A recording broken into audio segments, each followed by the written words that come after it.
अस्सलाम वालेकुम। आज हम नेरोबियान इंजेक्शन के बारे में डिस्कस करेंगे। नेरोबियान इंजेक्शन आपने इस्तेमाल किए होंगे या आपने इनके बारे में लाजमी सुना होगा, क्योंकि ये मर्क कंपनी की बहुत ही पुरानी दवा है। इस दवाई के कुछ फ़ायदे हम आपको बताते हैं। नेरोबियान इंजेक्शन में विटामिन B1, B6 और B12 पाया जाता है। नेरोबियान इंजेक्शन हर किस्म की कमज़ोरी को दूर करने के लिए बेहतरीन इंजेक्शन है। अगर आपके पट्ठों में दर्द हो रहा है, आपके पट्ठों में खिंचाव है, आपका ब्लड प्रेशर जो है वो कम रहता है, आपकी कमर में दर्द हो रहा है, आपको दर्द शटीका है, या आपके कमज़ोरी की वजह से आपकी आंखों के आगे अंधेरे आते हैं, और किसी भी किस्म की कमज़ोरी है, जैसे कि बीमारी के बाद होने वाली कमज़ोरी, ऑपरेशन के बाद होने वाली कमज़ोरी, या आंखों की कमज़ोरी, ऐसी कोई भी कमज़ोरी जिसकी आपको समझ ना आ रही हो कि किस वजह से है, तो आप नेरोबियान इंजेक्शन का इस्तेमाल करें। नेरोबियान इंजेक्शन जो हैं ये दो तरीक़ों से इस्तेमाल किए जा सकते हैं। इन्हें गोश्त में भी लगाया जा सकता है और रग में भी लगा सकते हैं।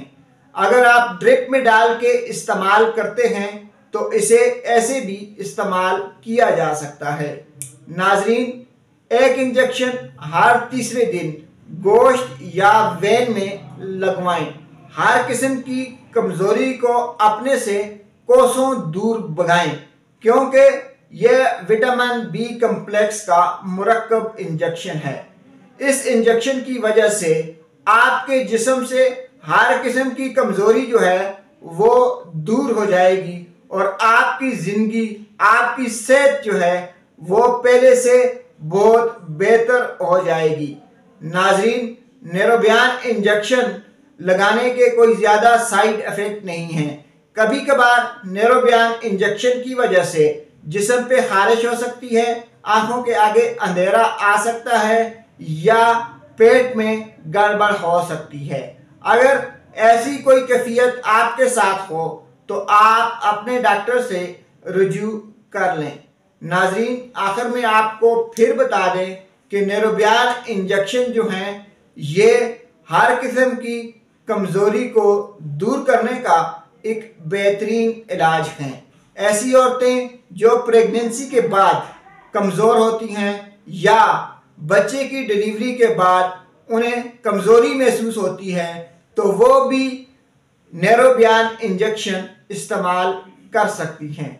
ये ज़्यादा से ज़्यादा 10 इंजेक्शन इस्तेमाल करें। अच्छा तरीका ये है कि हर तीसरे दिन एक इंजेक्शन लगाया जाए, रोज़ाना भी लगा सकते हैं। अगर आपको इसके बारे में मज़ीद मालूमात चाहिए हों तो आप अपने डॉक्टर से रुजू करें। शुक्रिया।